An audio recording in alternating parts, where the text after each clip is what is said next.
So this is Erica Badu at Tom Brown. Oh, that's so cool. It's kind of me. And it's kind of you. Yeah. Like, there's some chick. There's I don't know her. Sketchbook. Kiki's. Wow. The Kiki's here. So I got these in London and then I flew with them and I couldn't put them in my...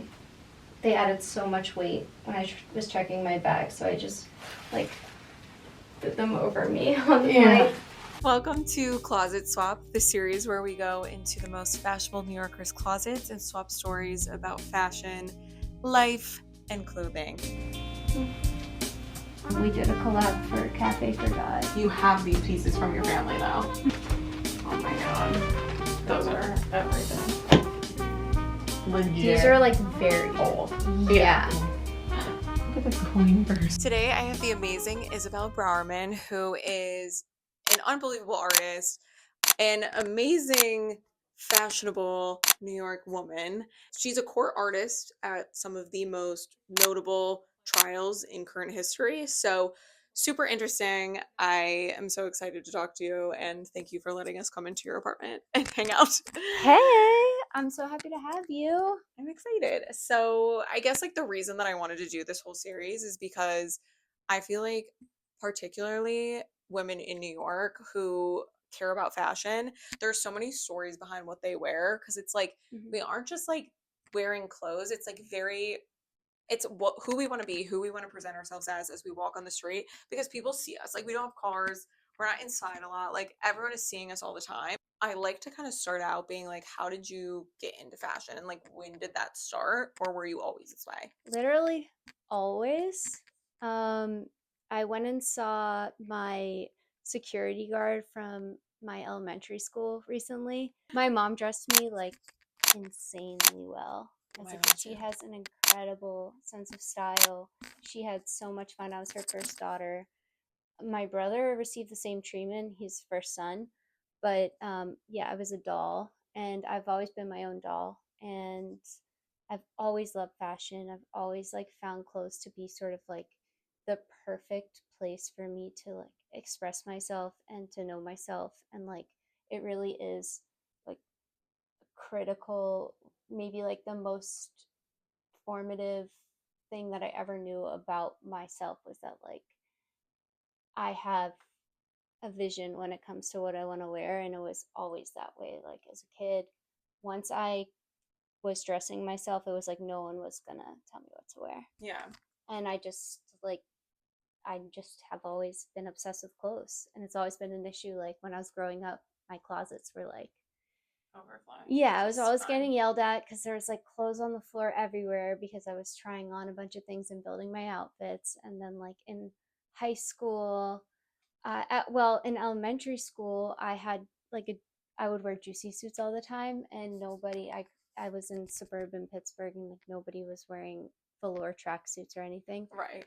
And there's this boy that used to call me asparagus, but like honestly, I didn't care, and that's the thing that I was telling you earlier. Like I I have had all of the insecurities that any other girl, woman has had, and the one thing that I've literally never been insecure about is my sense of style.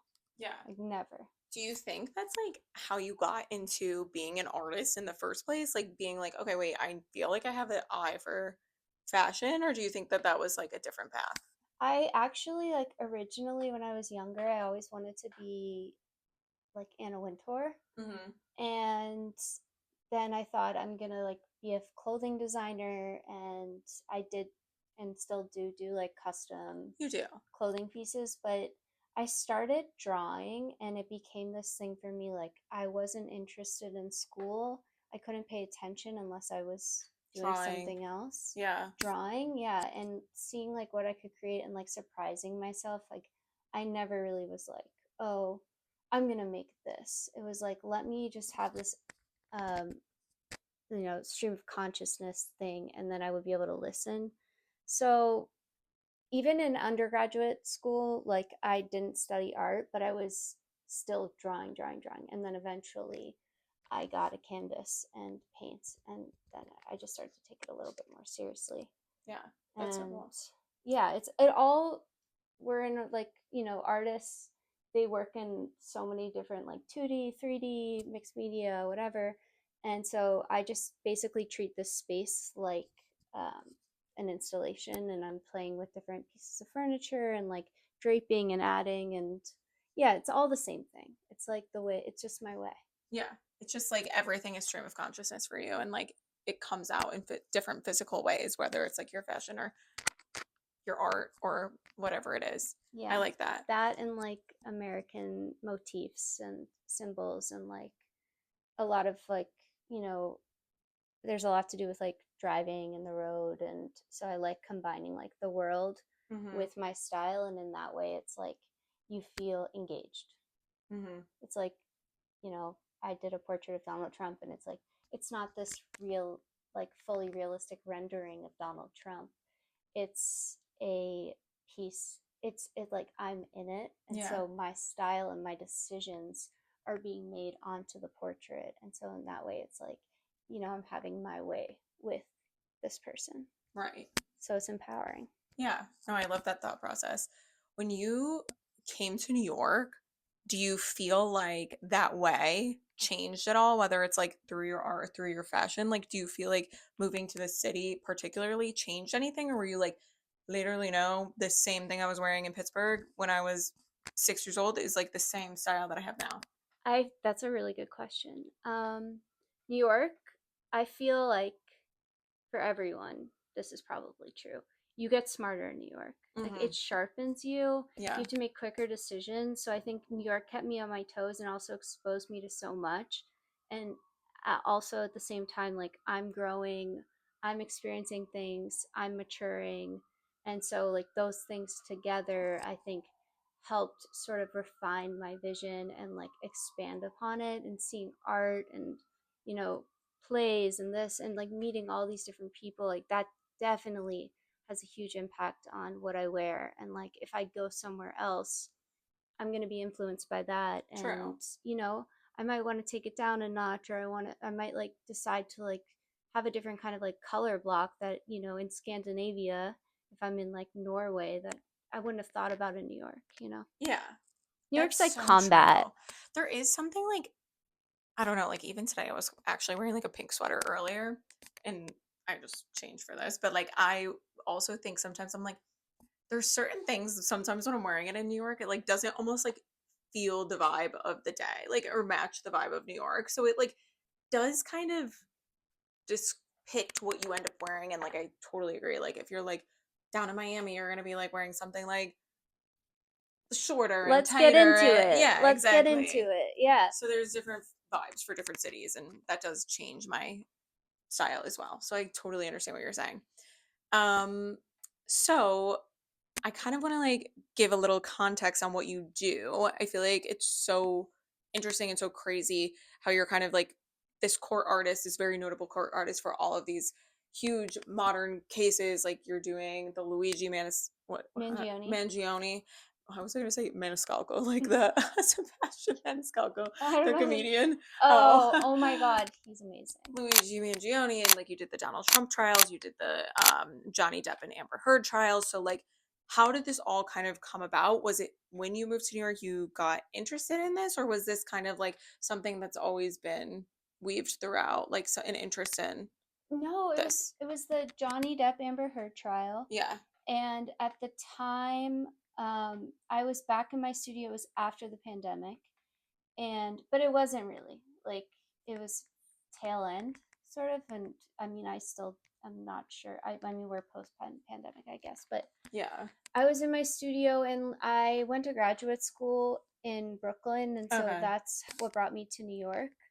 Um, but like the art world, I had a lot of friends who were making waves in the art world, and I was kind of like, why the fuck am I not hitting yet? And it Mhm. was starting to freak me out a little bit, and it was taking too much of my energy. Mhm. And I sort of had to get to that point where it bothered me so much that I had to let go of it. because it was just like, this is Mm-hmm. like insulting my spirit or something. And so I was watching the Johnny Depp Amber Heard trial on YouTube on my computer, and I felt really weird about it. And so I started It was a weird drawing. trial. It was weird, and it had just started. I was like drawing it to sort of like lessen the guilt. Mm-hmm. And then I read an article that said meet the people waiting in line, and I had realized, pardon, Okay. I had realized that, oh, that's how the justice system works. Like, you can go, it's open to the public, it's open to the press. So I went down there as a member of the public, not thinking twice, about what I was, Doing their what like, the yeah. risk was, or yeah, and I hadn't thought about being a court artist. I was just gonna go in with the public and like draw in the public space.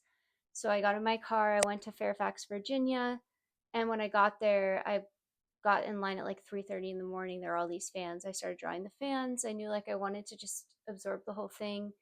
But when I was in the public space, it was like so contentious and intimidating. Like, there was intimidation happening, Mm. and there like was a sense they were all fans for Johnny, and Interesting. like, yeah, it was like, well, are you making this for him? Like, can I have this drawing? And I was like, no, no, I'm making this, like, this is art that I don't know what I'm doing with it yet. and Right. and that's kind of, that was the tension that I had with the gallery. It was like everyone was already decided on everything, and really you're in this trial space where basically a trial, you're supposed to hear both sides and then make a decision. And my work is that way too. Like, I follow something, and then by the end I kind of know where I want to go with it, and I'm figuring it out as I go. And it seems also that's how other people perceive your art too, where it's like they decide what side they're on almost They read through into that. it for sure. You Yeah, know what I'm it saying? becomes absolutely. Oh, really? I don't know. Like I feel like that's kind of the vibe. I don't know. Oh, that's interesting. Yeah, I mean, I'm definitely taking a critical stance, and so like I think people could probably figure out like I think my they can attitude. see where you yes. Yeah, but a lot of the time, what I'm expressing is like that I don't know, and I try to like keep it as real as I can, and just sort of like stay centered in like the emotional feeling of being in a space like that.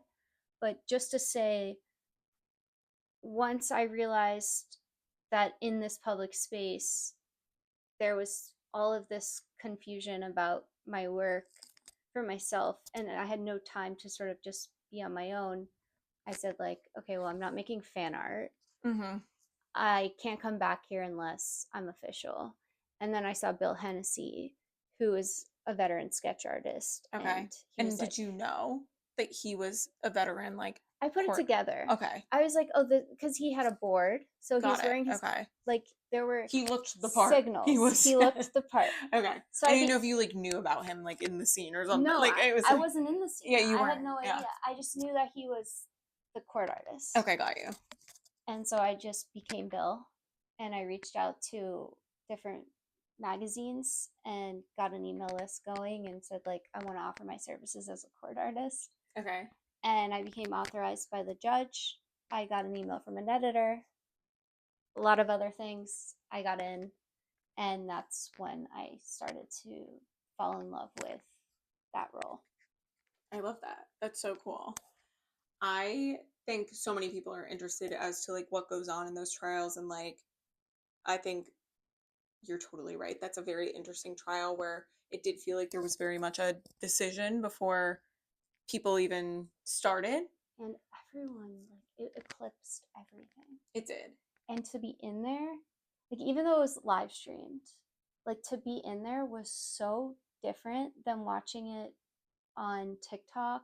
That's what I was going to ask you. Like, what do you feel like you've learned when you do step out and you're like, oh, this is what people are talking about on TikTok? Are you like, what's kind of like your takeaway? Like, are we making things too simplistic? Are we kind of like Yeah, making a decision and too early? Like, what is your takeaway from that? I think that we had, like, the medium is the message. Marshall McLuhan, he was a cultural uh, anthropologist. I think that's what he would call it. And basically, because our forms of communication and the way that we are mediating real life experiences and things that are actually like complicated and um, have like a heady amount of detail. When you take that and then you put it into a public arena that is then like a 2 minute soundbite, and this and that, and then you also include like, oh, the fact that these things can be corrupted by bots or by influencers, or like, can, like, there's a lot of People can be being shaping, paid to do a certain right? version. And what's actually going on and like how heavy it really feels is not relayed Mm-hmm. in a TikTok video. And so I think like being connected and being in a space and like really having the ability to feel and like for feel on both sides and like hear both sides of the story is something that's really getting lost in the digital age. Yeah. I think that's why like you bring art into this is very cool because there is so much nuance to it. And I think, yeah, like we've just lost nuance. I think that's the main thing. And it like stops us. I feel like we're like mentally censoring ourselves too, and that's Mm. really bad. There's like not as much critical thinking now. There's not as much critical thinking, there's not as much like common sense, but like when I'm in the courtroom I have to turn off my phone. I have to make all of my decisions based on my eye, my feeling, interacting with the people around me, and I just find that to be the most nourishing thing in the world. It's like gut instinct more.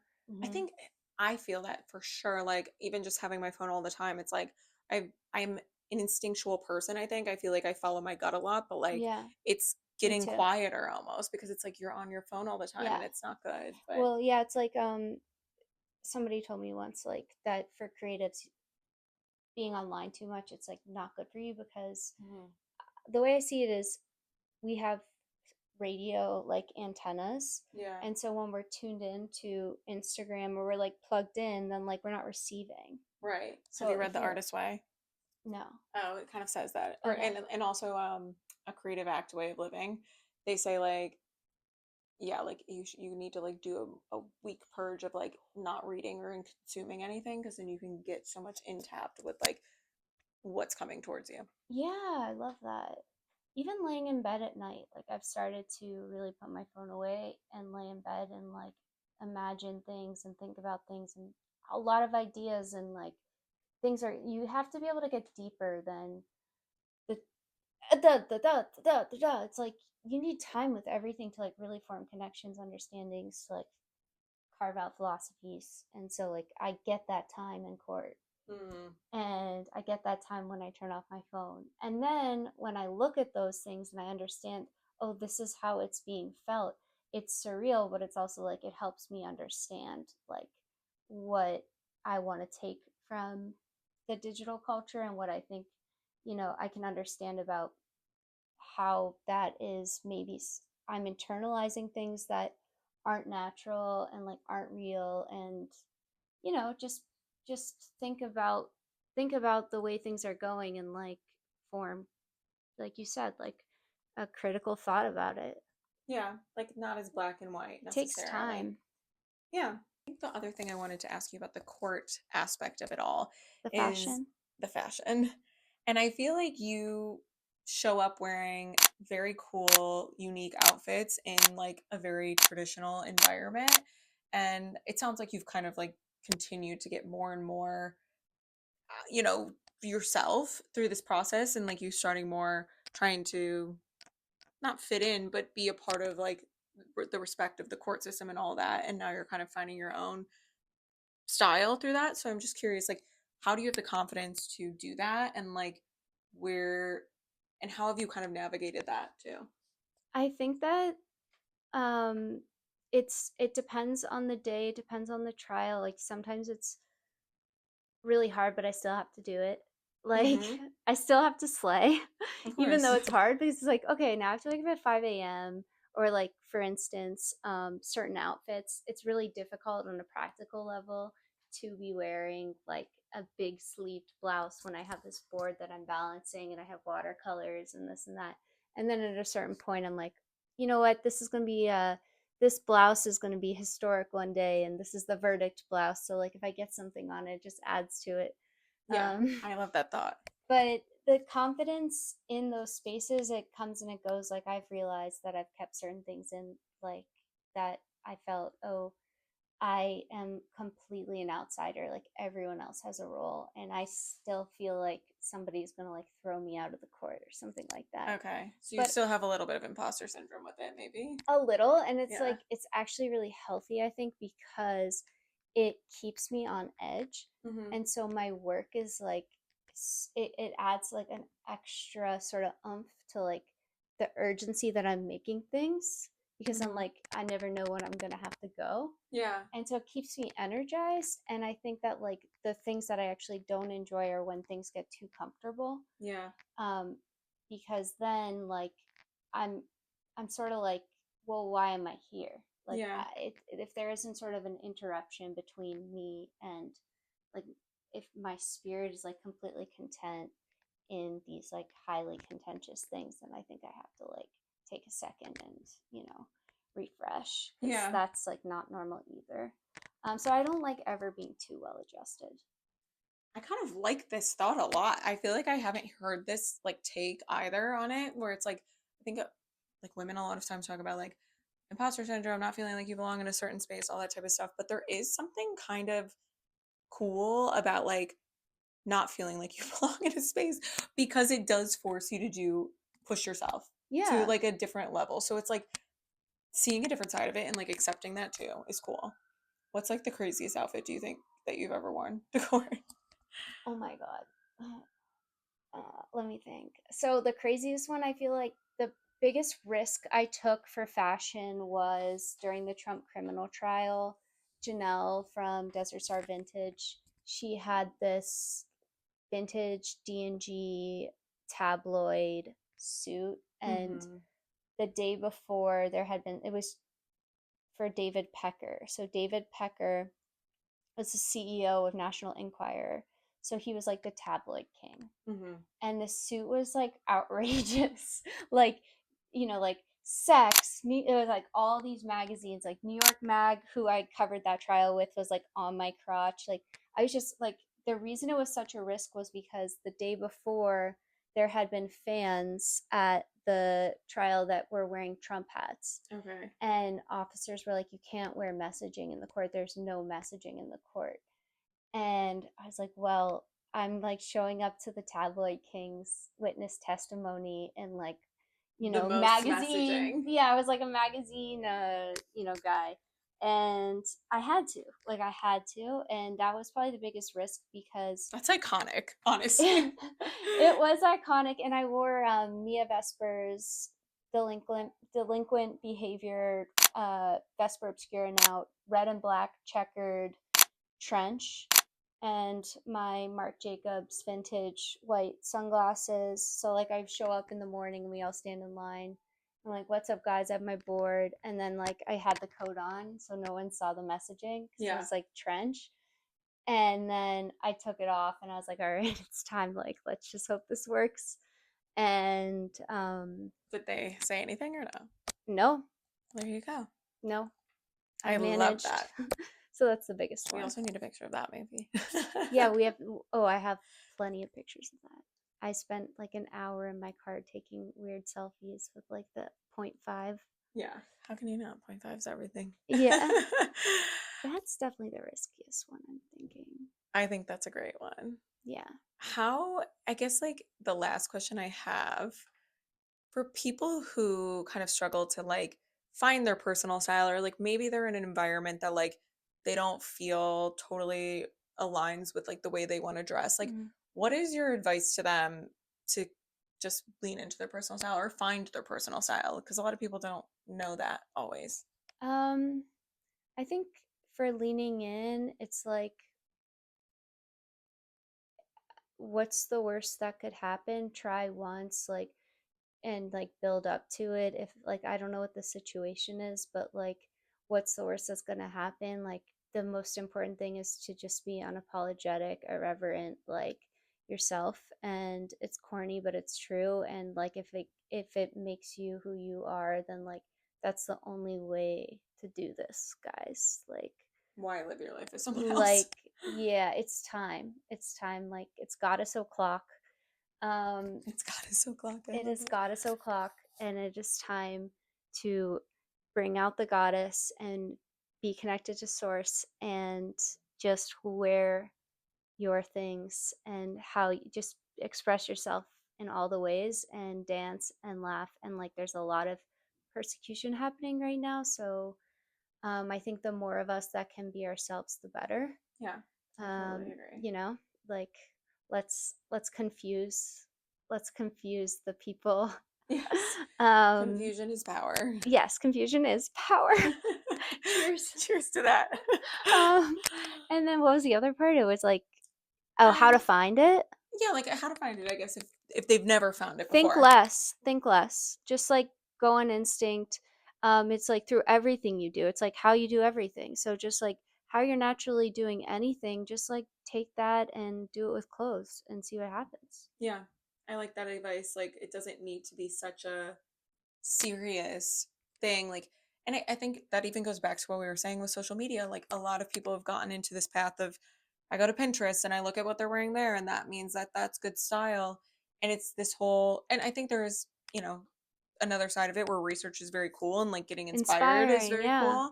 But I also think there doesn't need to be a formula. There's no right or wrong. It truly is what you want to wear. And I think critical thinking Absolutely. for fashion, Yeah, absolutely. or less Absolutely. thinking also at the It's same time. think less and also like feel free to be inspired. Like it doesn't mean you're like, yeah, don't think about it like more than what it is. Like you love it, and like she wore it, great. You loved it. You might want to get it too. Do it your own way, do it her way, whatever. Yeah. You know, no one's going to be able to fully become someone else. Like we haven't figured that out scientifically, and I hope they never do. Yeah. And yeah, just do what you want to do. Yeah. I think sometimes that's also a way too to get into it. It's like, oh, I noticed that that person, I really like what they're wearing. So then you kind of Yeah. follow that instinct, and more you find your own. Yeah, I have so many screenshots of like fashionable babes, and I don't organize them, so they're lost Me too. in the oblivion of screenshots. But like I'm always inspired, and like that's we don't know anything unless we're talking to another person or connecting with the rest of the world. So makes sense. We're all connected, Yeah. you know. Okay, I love this. Thank you. And anything else you want to say about advice on fashion or Advice on fashion, mix, match, and just have fun. I really think that like it's all about that and never think too much about it. Never think too much about it, but also have fun if you want to add a conceptual layer to it, like the tabloid suit. Like you can think about it that way, but don't let it get to the point where it's affecting your yeah, like spirit, I you like know? that too, where it's like you're thinking about how you can fit in this overall picture and it's really fun. But that's like a concept, not like Yeah. a Yeah. overthinking. Like that feels cool and It's fun. it's it's fun. It's a peaceful troll. Yeah. It's like I'm casting myself in this right now, and maybe he'll like look and wonder and be like, "Does that have to do with me?" Or Yeah. just throw people off a little bit. Have fun with That's it. actually very cool too. Last thing I'll say, I guess, is like fashion. This is why I do this because it's like there is like so many things where it's like, no, fashion can be a form of like peaceful protest, like 100%. peaceful troll. It's like, you can I wore make Vivienne fashion what, Westwood to Mar-a-Lago, yeah. It's Black like, Velvet, Vivienne Westwood, and like I had to figure out all the symbolism, all the poetry for all that when I went to paint Donald Trump because I was like, I want to be able to express myself. Sorry to cut you off, no, you but didn't. that's when I realized like it's interesting as a woman too because it's like like first lady fashion, everything means something, Yeah. especially in those highly politicized like um, environments where like you're dealing with a very powerful person and that means something. Like anything you say, you start to think about it, you're like, this could affect something, Yeah.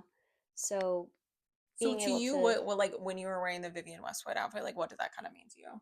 well, I just like I just know like I can rely on Vivian's spirit first of all to like protect me as a person and as an artist, and she's a free person, and she was always really engaged with the culture and the political climate, and so I just thought that that was my way of reminding myself of you know, who I was, because when you go into these really powerful spaces, it's important to not compromise Yeah. in your art and in your spirit. And like, I never compromised for a second in the portrait, but having her with me as an armor, it helped. And it was like sort of like a fun point of levity. It was an inside joke between me and Vivian. Yeah.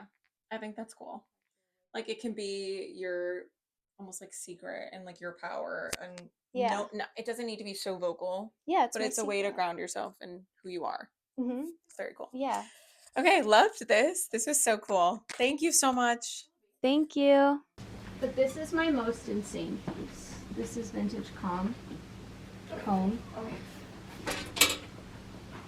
No, I know how this thing goes. It's just weird for a second, and then I have to adjust it. So there's like a collar.